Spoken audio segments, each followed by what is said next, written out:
तो आने वाले टाइम पे इस कंपनी का शेयर मैं आपको बता दूं ज़्यादा तो नहीं, लेकिन हाँ 200 के आसपास आपको दिखा देगा। ठीक है, 200 से ऊपर आपको दिखा देगा ये। अब ऐसा नहीं है कि ये आज ही खरीदा आपने और कल ही चला जाए, ये लॉन्ग टर्म इन्वेस्टमेंट है और लॉन्ग टर्म इन्वेस्टमेंट का सीधा सीधा मतलब होता है कि 5 से लेकर 10 साल का इंतजार। वेलकम है जी आप सभी का लॉन्ग टर्म इन्वेस्टमेंट की इस सीरीज़ में। तो आज अपन जिस कंपनी के बारे में बात करने वाले हैं उस कंपनी का नाम है विंड एनर्जी। कंप्लीट एनालिसिस करेंगे आज की इस वीडियो में अपन इस कंपनी के बारे में कि अभी इस कंपनी के शेयर को खरीदने का सही समय है या नहीं है, और अगर आपने पहले से खरीद रखा है तो आप इसको लॉन्ग टर्म के लिए होल्ड कर सकते हो या नहीं। I am not a SEBI registration member. यह वीडियो मैं केवल एक एजुकेशन पर्पस के हिसाब से बना रहा हूं। अगर आप कुछ भी इन्वेस्ट करते हो या इन्वेस्ट करने का सोच रहे हो तो एक बार अपने फाइनेंसर से ज़रूर डिस्कस कर लीजिएगा। अगर आप इंट्राडे ट्रेडिंग करते हो या इंट्राडे ट्रेडिंग में इंटरेस्टेड हो तो बायो में लिंक है मेरे इस टेलीग्राम चैनल का, आप इस चैनल को भी ज्वाइन कर सकते हो। यहाँ पर एक प्लेलिस्ट है जिसमें आपको कंप्लीट ट्रेडिंग कोर्स देखने को मिल जाएगा एकदम फ्री, और एवरीडे कुछ डेमो ट्रेड भी आपको अवेलेबल हो जाएगी।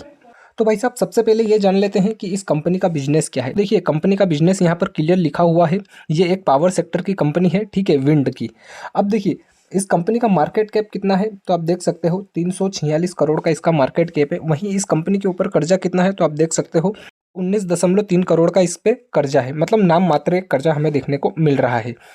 इस कंपनी के शेयर का लो और हाई कितना है एक साल के अंदर अंदर, तो लो की अगर हम बात करें तो 18 रुपये 20 पैसे का लो है और 32 रुपये 70 पैसे का इसका हाई है। करेंट प्राइस कितना चल रहा है 26 रुपये 90 पैसे, ठीक है। इस शेयर की बुक वैल्यू कितनी है तो बुक वैल्यू आप देख सकते हो 22 रुपये 60 पैसे की बुक वैल्यू है, मतलब अभी अपने बुक वैल्यू के आसपास ही ट्रेड कर रहा है, ये एक अच्छी बात है, ठीक है। और बुक वैल्यू भी हमें अच्छी खासी यहाँ पर देखने को मिल रही है। पीई कितना है आप देख सकते हो 52.50 का हमें देखने को मिल रहा है। आरओई कितना है आप देख सकते हो 3.15%। आरओसी कितना है 3.41%। ओवरऑल कंपनी प्रॉफिट में है या नहीं है तो आप देख सकते हो 6.58 करोड़ का इसने प्रॉफिट जनरेट करा हुआ है। प्रमोटर होल्डिंग है या नहीं है तो आप देख सकते हो 47.20% की हमें प्रमोटर के पास होल्डिंग देखने को मिल रही है। सेल्स में ग्रोथ हो रही है या नहीं हो रही है 5 साल के अंदर अंदर, तो आप देख सकते हो इसका जो प्रोडक्ट है उसकी सेल्स में भी ग्रोथ हमें देखने को मिल रही है 12.60%। अगर हम प्रॉफिट में ग्रोथ की बात करें तो आप देख सकते हो प्रॉफिट में भी ग्रोथ हमें देखने को मिल रही है 123% की, ठीक है जी।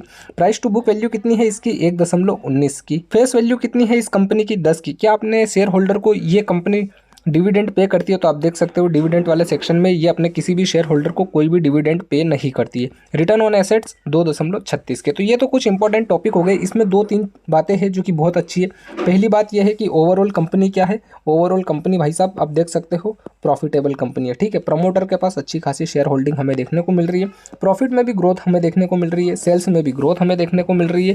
इसके अलावा कर्जा इसके ऊपर नाम मात्र का ही हमें देखने को मिल रहा है। और मैं आपको एक बात और बता दूं कि इसकी जो बुक वैल्यू है इसके आसपास इसका ये अभी शेयर ट्रेड कर रहा है, तो ये कुछ इंपॉर्टेंट बात है जो कि बहुत अच्छी है, ठीक है। अब चलते हैं अपन कंपैरिजन वाले सेक्शन पे कि इस कंपनी का कंपैरिजन हमें किस किस कंपनी के साथ देखने को मिल रहा है। तो भाई साहब ये है कंपैरिजन वाला सेक्शन, आप देख सकते हो 1 से लेके 8 कंपनी हमें यहाँ पर पावर सेक्टर की दिख रही है, जिसमें 8वें नंबर पर है इंडो विंड एनर्जी, ठीक है, जिसका शेयर प्राइस चल रहा है 26 रुपये 86 पैसे का। और पीई अगर हम इसका देखें तो अच्छा खासा पीई इसका बना हुआ है। देखो जिस भी कंपनी का पी आपको ज़्यादा देखने को मिले इसका सीधा सीधा मतलब यही है कि उस कंपनी का शेयर बहुत ज़्यादा डिमांड में है, ठीक है, बहुत ज़्यादा उसको लोग खरीदने में इंटरेस्टेड है। अगर यहाँ पर सबसे ज़्यादा पी की बात करें तो आप देख सकते हो एनटीपीसी ग्रीन का 312 का हमें पी देखने को मिल रहा है, ठीक है। तो कभी भी आप ये मत सोचिए कि पी ज़्यादा है तो मतलब ये बहुत ज़्यादा मतलब ये कुछ और हो गया, ऐसा कुछ भी नहीं है, ठीक है। मेरा जो एक्सपीरियंस है मैं आपके साथ वो शेयर कर रहा हूँ, बाकी आपका क्या नज़रिया इसको देखने का कमेंट करके जरूर बताइएगा। मार्केट कैप की बात करें तो इस कंपनी का मार्केट कैप बहुत छोटा मार्केट कैप है, ज़्यादा बड़ी कंपनी नहीं है ये, ठीक है। अब बात कर लेते हैं प्रॉफिट और लॉस वाले सेक्शन की कि भाई साहब ये कंपनी ओवरऑल प्रॉफिट जनरेट कर भी रही है या नहीं। तो भाई साहब आप देख सकते हो ये है प्रॉफिट और लॉस वाला सेक्शन। 2013 से लेके 2024 की ये रिपोर्ट अपने सामने है। सबसे पहले अपन जान लेते हैं कंपनी की सेल्स की। तो आप देख सकते हो सेल्स लगातार हमें इसकी इंक्रीज होती हुई दिख रही है, ठीक है। वहीं अगर हम एक्सपेंसेस की बात करें तो आप एक्सपेंसेस भी देख सकते हो लगातार हमें इंक्रीज होते हुए दिख रहे हैं। ऑपरेटिंग प्रॉफिट की अगर हम बात करें तो ऑपरेटिंग प्रॉफिट भी इसका लगातार हमें कुछ इंक्रीज होता हुआ दिख रहा है, ठीक है। अगर प्रॉफिट बिफोर टैक्स की हम बात करें, मतलब टैक्स वैक्स काटने से पहले क्या कंपनी के हाथ में कुछ प्रॉफिट आया है या नहीं आया है, तो 2013 से लेके 2016 तक प्रॉफिट, उसके बाद देखिए 17, 18, 19, 20 में कुछ प्रॉफिट जनरेट करा है, ठीक है, लेकिन 3 साल ये लॉस फेस करा है। 20, उसके बाद 21 और 22 में फिर से इसने प्रॉफिट जनरेट करा है और 23 में फिर से इसने लॉस फेस करा है, लेकिन 24 में इसने अच्छा खासा प्रॉफिट जनरेट करा है, ठीक है। अगर हम नेट प्रॉफिट की बात करें कि टैक्स वैक्स सब कुछ काटने के बाद क्या कंपनी के हाथ में कुछ आया है या नहीं आया है, तो आप देख सकते हो 2013 से लेके 2016 तक नेट प्रॉफिट इसने करा है। उसके बाद 17, 18 और 19 ये 3 साल इसने लॉस फेस करा है। तो ये जो 3 साल है ये हमें चार्ट पर भी बखूबी देखने को मिलेंगे कि भैया इन 3 साल में क्या क्या हुआ था, कौन कौन से 17, 18 और 19। उसके बाद 20 में आके वापस से प्रॉफिट जनरेट करना स्टार्ट करा, तो 23 में आके फिर से लॉस फेस करा है। तो ये चीज़ हमें चार्ट पर भी देखने को मिलेगी।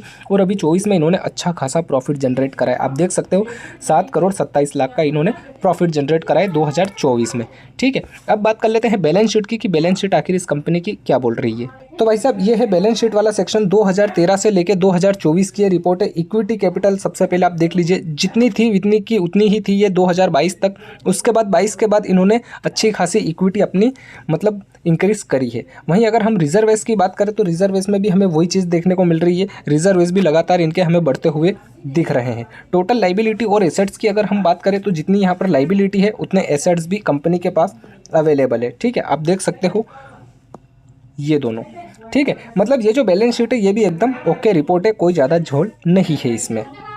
अब बात कर लेते हैं शेयर होल्डिंग की कि इस कंपनी के शेयर किस किस ने कितने होल्ड कर रखे। तो आप देख सकते हो 2017 से लेके 2024 की ये रिपोर्ट अपने सामने है। सबसे पहले आप ये जान लीजिए प्रमोटर होल्डिंग के बारे में। तो आप देख सकते हो 2017 में प्रमोटर के पास 46.11% की होल्डिंग थी।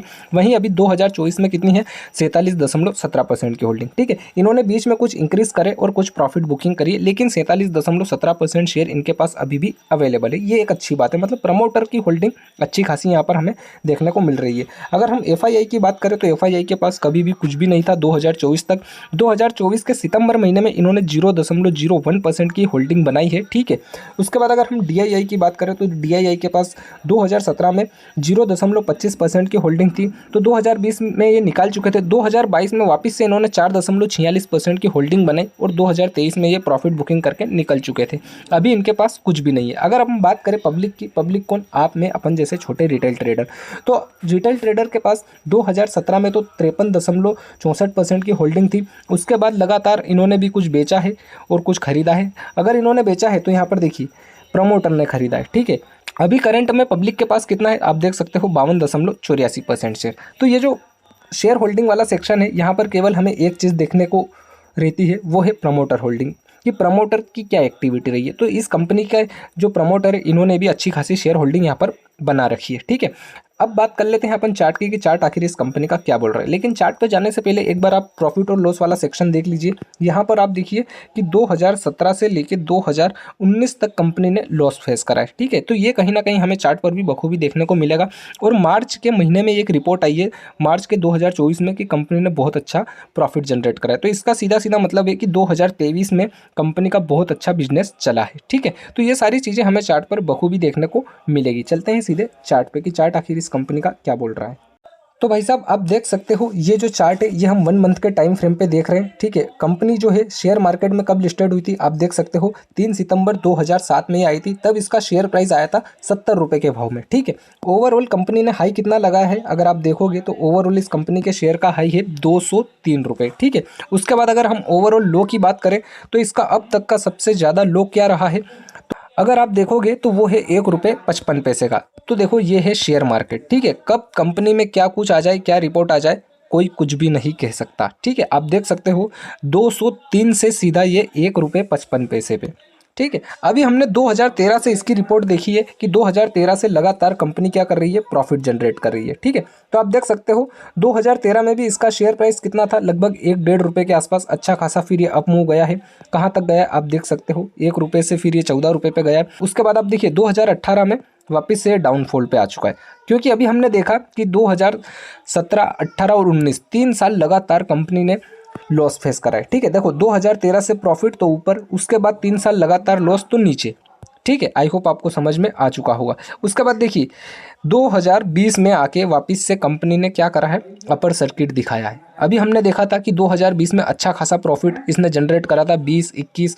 और 22, ठीक है। तो आप देख सकते हो 1.5 रुपये से सीधा ये कितना हाई दिखाया इसने, 39 रुपये, ठीक है। उसके बाद हमने देखा है कि 2022-23 में इसने लॉस फेस करा है। तो आप देख सकते हो 2023 की जो रिपोर्ट आई थी वो आई थी कि लॉस फेस हुआ है, मतलब 22 में इस कंपनी के साथ कुछ अच्छा नहीं हुआ है। तो आप देख सकते हो वापस से इसने डाउनफॉल दिखाया। कितना डाउनफॉल है आप उस चीज़ को भी समझ लीजिए। ये देखिए 39 से सीधा ये 8 रुपये 12 पैसे पे। उसके बाद 8 रुपये 12 पैसे के बाद आप देख सकते हो कि 23-24 में इसका अच्छा बिजनेस हुआ था। तो आप देख सकते हो वापस 8 रुपये से इसने कितना हाई लगाया है, वो है ओवरऑल यहाँ पर कितना, ये 32 रुपये का, ठीक है। अभी यहाँ पर कंसोलिडेशन चल रहा है और वापस से 1 मंथ के टाइम फ्रेम पे अच्छी खासी ग्रीन कैंडल हमें एक क्लोज होती हुई दिखी है और अगली कैंडल भी यहाँ पर ग्रीन बनती हुई दिख रही है, ठीक है। तो अब देखिए ये एक पावर सेक्टर की कंपनी है, ठीक है। पूरी प्रोफाइल अभी हमने देखी है, एकदम ओके रिपोर्ट है। ओवरऑल कंपनी प्रॉफिटेबल है, कर्जा कंपनी के ऊपर कुछ भी नहीं है, ठीक है। और पावर सेक्टर की ये कंपनी है, ये आप ध्यान रखिएगा। अभी इस कंपनी का शेयर कितना चल रहा है, 26 रुपये के आसपास, ठीक है। तो आने वाले टाइम पे इस कंपनी का शेयर मैं आपको बता दूं ज़्यादा तो नहीं, लेकिन हाँ 200 के आसपास आपको दिखा देगा, ठीक है। 200 से ऊपर आपको दिखा देगा ये।